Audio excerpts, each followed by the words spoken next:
Bon, ok, j'ai une question à vous poser. Si je vous mets ces 4 images de combattants japonais sous les yeux, sauriez-vous me dire lesquels sont des samouraïs? Eh bien, désolé de vous le dire, mais si votre réponse comprend la première ou la troisième image, vous avez entièrement faux. Bienvenue dans cette vidéo qui va vous expliquer pourquoi vous ne savez pas ce qu'est un samouraï. Bon, passé ce test un petit peu piégeux et malhonnête de ma part, il est intéressant de se poser une question simple. Qu'est-ce qu'un samouraï? Et surtout, pourquoi cette représentation si populaire d'un combattant en armure sur son cheval et avec ce casque si emblématique n'est pas un samouraï? Dans la culture populaire, le mot samouraï est le terme qui a fini par s'imposer en Occident pour parler du combattant médiéval japonais. Ses caractéristiques sont nombreuses, mais se limitent principalement en quelques points clés. Le katana, l'armure, le bushido et le seppuku. On l'a déjà vu plusieurs fois sur cette chaîne, les œuvres issues de la pop culture ne sont pas forcément de bons professeurs pour nous dépeindre un tableau réaliste de ce qu'étaient vraiment les samouraïs. Je vais donc essayer de brosser une description assez sommaire de ce qu'est vraiment un samouraï. Il s'agit d'un membre d'une caste sociale guerrière qui domine la société pacifiée de l'ère Edo, c'est-à-dire de l'avènement du shogunat Tokugawa en 1603 jusqu'au rétablissement de l'empereur Meiji en 1867, soit une période s'étendant sur un peu plus de 250 ans. Bien que l'histoire des samouraïs se concentre principalement sur cette période, l'histoire militaire de l'archipel nippon ne commence pas en 1603 avec le début de l'ère Edo. Loin de là, on peut remonter jusqu'à l'ère Heian qui s'étend de 794 à 1185 pour retrouver la présence de combattants qui pourront être qualifiés d'ancêtres de nos samouraïs. Cela fait presque 450 à 800 ans d'histoire guerrière en dehors de ma définition. Voire même plus, mais pour cela je vous recommande la vidéo de la chaîne Truelle la vie sur la naissance des guerriers au Japon. C'est donc le combattant de cette période ancienne, celle de Heian, qui cristallise nos interrogations. Qui est-il? Pourquoi ne peut-on pas le qualifier de samouraï? Quelle différence a-t-il avec un samouraï? Et finalement, comment peut-on l'appeler? Pour la dernière question, je peux y répondre tout de suite. Les combattants japonais ont porté de nombreux noms, tels que Mononofu, Tsuwamono, Jisamurai, Gokenin, Musha, Hatamoto, Hashigaru. Ces termes décrivent des combattants selon leur origine, leur rôle social, leur époque ou leur rôle sur le champ de bataille. Aussi, nous allons les regrouper ici sous le terme de Bushi, un gentilhomme guerrier. Alors attention, le terme samouraï, comme on l'a vu, est récent, mais a en réalité des origines assez anciennes. Car le mot samouraï est une évolution du terme datant de l'ère Heian, saburahi, lui-même substantif du verbe saburafu, qui signifie servir un noble. À noter que ce saburahi n'était pas toujours un combattant. Il faudra attendre le 15e siècle pour que le terme de bushi et de samouraï viennent à se confondre en samouraï et attendre l'ère Azuchi Momoyama et surtout l'ère Edo avant que le terme prenne pour définition une caste guerrière légalement au-dessus des autres classes sociales définies. Les mots samouraï et saburahi, bien que parents, ne désignent donc pas du tout les mêmes choses et ne sont pas à confondre. Notez aussi que durant l'ère Edo, bien que ce soit le terme samouraï qui domine pour parler de la classe dominante des guerriers, le terme bushi peut aussi être utilisé. Dans cette vidéo, pour éviter de s'emmêler avec les termes, on désignera bien Bushi, le guerrier ancien, et Samouraï, le guerrier à partir de l'ère Edo. Mais pour bien comprendre pourquoi notre Bushi est aussi différent de ce Samouraï, on va devoir les comparer sur 5 points majeurs. Le contexte militaire de leur époque, leur façon de se battre, leur rapport à l'honneur et au fameux Bushido, le supposé code d'honneur des samouraïs, leur rapport à la mort et au seppuku, le rituel pour sauter la vie, et leur rôle et position dans la société. Mais avant ça, c'est l'occasion pour moi de vous inviter à rejoindre le Discord communautaire de la chaîne. C'est le cœur battant de la communauté, là où tout se passe et où je fais mes annonces. Vous y retrouverez de nombreux salons pour discuter et débattre de l'histoire du Japon en général et de vos voyages, de la langue japonaise pour commencer à l'apprendre et vous entraîner, des mangas, d'animés et de jeux vidéo, ou simplement de tout et de rien. Je compte bientôt me lancer sur Twitch où l'on fera du react de documentaires, des discussions et du jeu vidéo, alors si vous souhaitez être au courant de quand ça commencera, ce sera annoncé sur le Discord en priorité. N'hésitez pas à nous rejoindre, c'est le premier lien en description et j'ai hâte de pouvoir discuter avec vous. Comprendre le contexte militaire des samouraïs et donc de la période Edo est relativement facile. C'est une période de paix au développement économique, culturel et démographique incroyable. À cette époque, Edo, la capitale du shogunat, devient la ville la plus peuplée du monde. Elle donnera son nom à la période et plus tard, elle deviendra Tokyo. Attention, ça ne veut pas dire qu'il n'y a eu aucun trouble durant cette période. Je pense par exemple à l'attaque du château d'Osaka de 1614, la rébellion de Shimabara de 1637, à quelques révoltes paysannes et surtout à la succession de crises du 19e siècle qui mèneront à la fin du shogunat de la dynastie des Tokugawa. Mais dans l'ensemble, l'immense majorité des samouraïs ne connaîtront jamais les champs de bataille, tout au plus les duels, les escarmouches avec des hors-la-loi sur les routes et les entraînements. Les occasions de se battre sont rares, à moins de devenir ronin, c'est-à-dire un samouraï sans maître, et de vagabonder d'adversaire en adversaire, comme le légendaire Miyamoto Musashi. Autant vous dire que le contexte de l'ère Heian est très différent. On n'est absolument pas dans un shogunat, c'est-à-dire dans un système où le pouvoir militaire est détenu par un shogun, mais dans un empire où l'empereur et surtout sa cour et les nobles détiennent effectivement le pouvoir. C'est l'âge d'or culturel de la cour impériale et de son raffinement où les arts comme la poésie se développent beaucoup. Cependant, dès la fin du 8e siècle, après l'échec de la tentative de mise en place d'une armée régulière calquée sur le modèle chinois, la cour se tourne vers une nouvelle puissance émergente et indépendante, les bushi. Ce sont alors des regroupements privés de guerriers qui sont nés au fur et à mesure que l'État ne pouvait plus garantir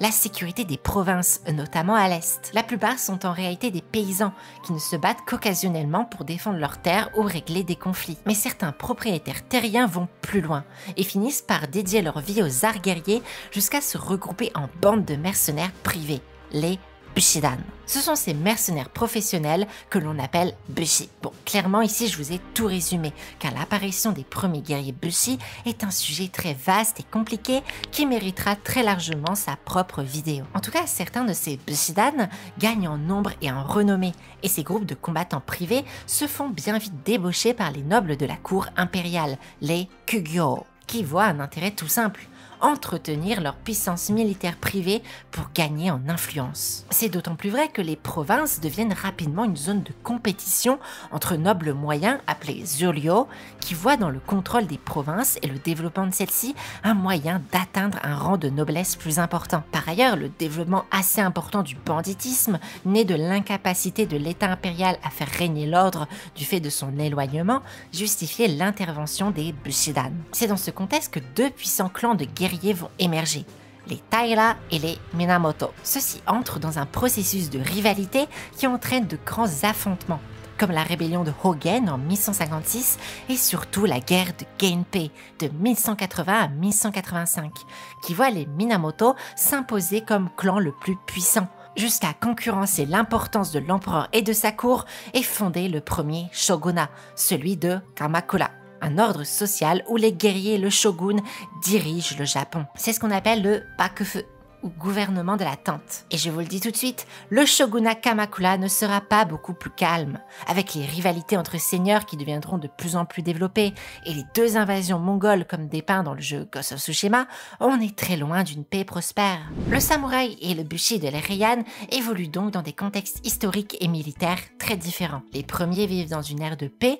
où les occasions de se battre sont rares et où les champs de bataille n'existent plus. En revanche, les bushi sont apparus à une époque où la violence, les guerres et les rivalités sont omniprésentes, dans un contexte où l'État impérial n'est tout simplement plus capable de faire régner l'ordre.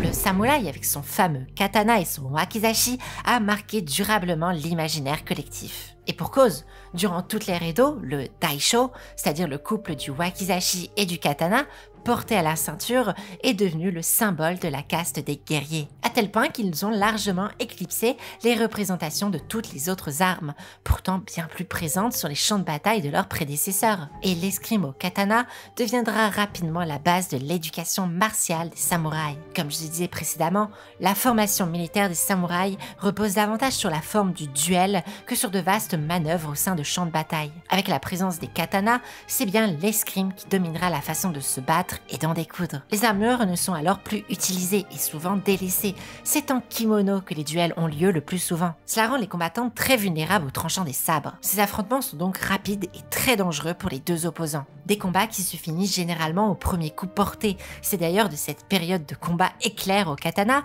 que beaucoup d'arts martiaux encore pratiqués aujourd'hui seront créés, comme l'iaido et le bato jutsu par exemple. Certes, les samouraïs jouissent du privilège du bure ichi, littéralement frapper l'irrespect, qui leur permet d'en découdre avec ceux qui leur manqueraient de respect, amenant à des règlements de compte assez sauvages au milieu des rues entre samouraïs ou contre des personnes de classe sociale inférieure. Mais en réalité, beaucoup de duels sont encadrés, réglementés et ritualisés, comme par exemple avec un salut avant le combat ou un arrêt de celui-ci au premier sang. Le combattant privé de l'ère Heian avait une allure bien différente. D'abord, vous pouvez totalement oublier l'usage du katana, puisqu'à cette époque, c'est bien le tachi qui est utilisé en tant que sabre. Cependant, comme le souligne très bien Carl Friday dans son livre Samurai Warfare and the State in Early Medieval Japan, il n'existe pas de source sérieuse de bushi se battant à l'arme blanche depuis un cheval, et le cheval était pourtant omniprésent sur les champs de bataille. Le tachi et la naginata, cette longue arme d'ast, sont utilisés à pied,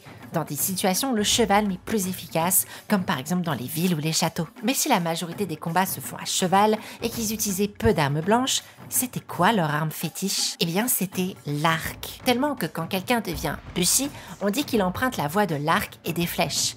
Kyusen no michi, ou bien de la voie de l'arc et du cheval.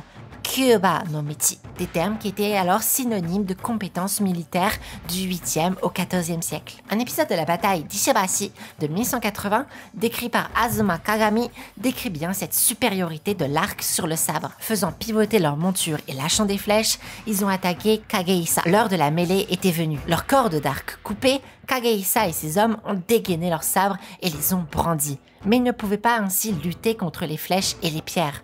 Beaucoup furent touchés, Kagehisa a abandonné sa fierté et a fui comme l'éclair. On ne sait pas exactement d'où vient cette omniprésence de l'arc et du cheval sur les champs de bataille. L'archer-monté est pourtant une composante principale des peuples des steppes, une géographie bien plus plate que les chaînes montagneuses du Japon. Cependant, il existe de nombreuses théories. Selon l'historien japonais Takahashi Masaaki, les guerriers du début du Moyen-Âge adoptent principalement l'arc et le cheval comme des symboles de statut social et une expression de continuité rituelle entre eux et l'ancienne armée impériale du Ritsuryo, prolongeant ainsi les traditions établies par les soldats qui valorisent l'arc et le cheval pour leur pouvoir spirituel, cérémoniel et honorable. Cependant, l'armée du Ritsuryo était une armée mixte avec des cavaliers, certes, mais beaucoup de fantassins conscrits en formation dans un modèle à la chinoise. Non. L'apparition d'une utilisation systématique de l'arc et du cheval est en réalité une conséquence directe de la privatisation des moyens militaires. Là où un conscrit de l'ancienne armée impériale se faisait fournir du matériel et devait s'inscrire, sans trop avoir le choix, dans un appareil complexe basé sur des formations, le bushi, ce mercenaire privé, engage pour lui-même un processus d'entraînement et d'achat d'équipement, ce qui mène forcément à une volonté personnelle d'avoir ce qui fonctionne le mieux pour rester en vie et pour combattre. Le tout loin des considérations à grande échelle d'une armée organisée. En résumé, si je vous dis que vous allez combattre dans un champ de bataille rempli de mercenaires sans réellement de formation et que vous avez le choix entre être un fantassin avec une arme blanche ou bien d'être un cavalier mobile avec un arc pour vous tenir à distance du danger, vous allez plutôt essayer de devenir un cavalier sur des considérations très personnelles de qu'est-ce qui serait le mieux pour moi et ma survie.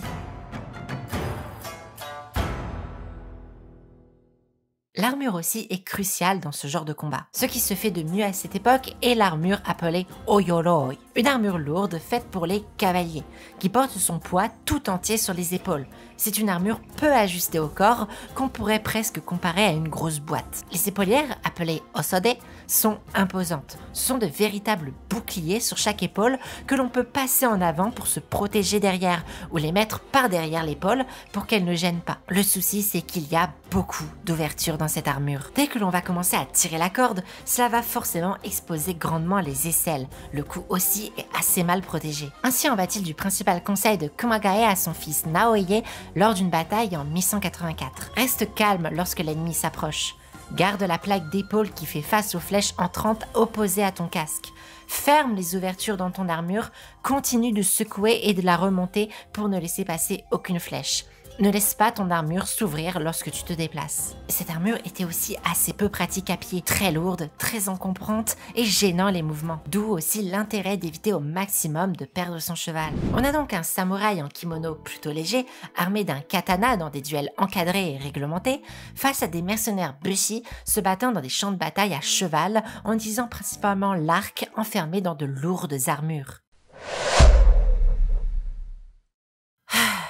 Ok, bon, ici c'est un gros morceau dont on va devoir parler. Mais clairement, on va essayer de résumer car le rapport de l'honneur chez les guerriers japonais est un sujet qui aura le droit à sa propre série de vidéos. Le samouraï ne suivait pas le Bushido. Attendez, laissez-moi le temps de vous expliquer. Il est clair que le samouraï suivait des lois et des règles officielles issues du shogunat, comme celle des édits du Bukesho Hatto, promulgués de 1615 à 1710, dont on connaît les édits. Par exemple, la classe des samouraïs devra se consacrer à des activités approprié à son rang d'aristocratie guerrière, comme le tir à l'arc, le maniement du sabre, l'équitation et l'étude de la littérature classique. Ou encore, les loisirs et divertissements devront rester raisonnables sans frais excessifs. Mais ce sont plus des lois et des règles pratiques, souvent à destination des daimyo, comme un soin sera apporté à l'entretien des routes, des bateaux, des ponts et des docks afin de faciliter les échanges. Ou encore, le fait de réparer les châteaux devra être signalé au shogunat. Les travaux d'amélioration des structures et d'agrandissement sont interdits. Bref, vous voyez bien qu'on est sur du pratique et pas vraiment dans un code de conduite chevaleresque. En réalité, le Bushido, au sens où vous l'entendez sûrement, est très moderne et date plutôt d'une réappropriation et déformation propagandiste du Japon impérial du 19e et 20e siècle. L'historien Pierre-François Souéry le souligne assez bien dans son livre Samouraï. Après la mise en place d'une société pacifiée sous les Tokugawa, beaucoup d'organisations vassaliques de samouraïs n'ont guère d'autre choix que de se métamorphoser. De groupes de combattants professionnels, elle se mue en structure bureaucratique de contrôle politique. Dans une pareille société, un Bushido sauvage qui apprend à dégainer le sabre lorsqu'on est insulté serait inapproprié. Les samouraïs pratiquent en réalité la voie du Shido, ou la voie du lettré, c'est-à-dire de la bureaucratie, du fonctionnaire, de l'artiste ou du mécène. Et même les combattants les plus émérites de cette période, comme Miyamoto Musashi, pratiquent le Bunbul-Yodo, une double culture prônant l'usage autant des arts que du martial. Il écrira même dans l'introduction de son légendaire traité des 5 roues, en premier lieu, les samouraïs sont familiers avec les deux voies, les lettres et les arts militaires. Ce qui amènera certains samouraïs à fantasmer les périodes anciennes de leurs ancêtres, s'imaginant un monde où le combat mêlé d'honneur était la norme. Mais était-ce vraiment le cas? Non. Bon, désolé de casser le suspense aussi brusquement, mais non, ils n'étaient pas des parangons de vertus chevaleresques eux non plus.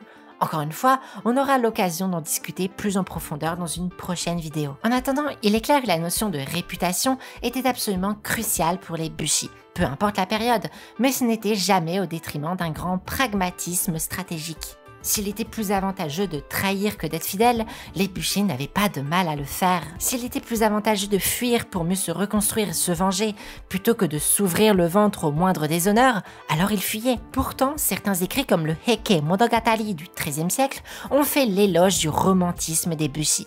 Il ne faut alors pas oublier que ces écrits ont été produits par un noble de la cour, parlant d'une période largement antérieure qu'il n'a jamais connue. Un discours qui entre en contradiction avec le Genji Monogatari du XIe siècle, qui qualifie les Bushi de barbares ignorants.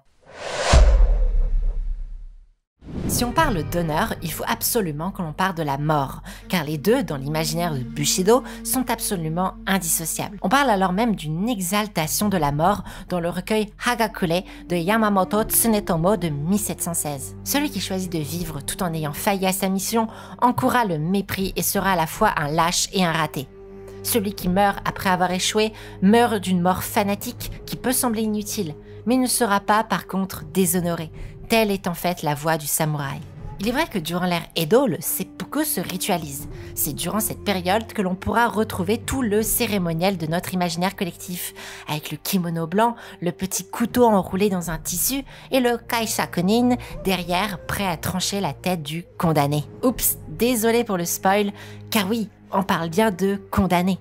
La plupart des seppuku n'étaient pas volontaires et indépendants, mais issus de décisions de justice où l'on laisse l'illusion du choix aux samouraïs condamnés. Il y a bien sûr des cas de seppuku totalement volontaires, comme les légendaires 47 Ronin, mais qui restent exceptionnels et romanesques, et ce même aux yeux des contemporains de la période. Ça va même à contre-courant du shogunat qui se bat à coups de lois et d'édits pour contrôler ses seppuku. Ainsi, le jinshi, le fait de suivre son seigneur dans la mort, est simplement interdit et les seppuku volontaires de samouraïs demandés au daimyo sont presque toujours refusés. Avant l'ère Edo, le seppuku est déjà plus complexe. Sa première occurrence documentée date de 1180 avec le seppuku de Minamoto Yorimasa à l'issue de sa défaite aux mains des Taira. Il est beaucoup moins ritualisé et se fait un petit peu comme on peut avec les moyens du bord. Pourtant, cet acte hautement symbolique n'est pas systématiquement guidé par l'honneur. Certains seppuku sont contestataires, comme celui de Hirata Masahide en 1553, qui s'ouvre le ventre pour se mettre en opposition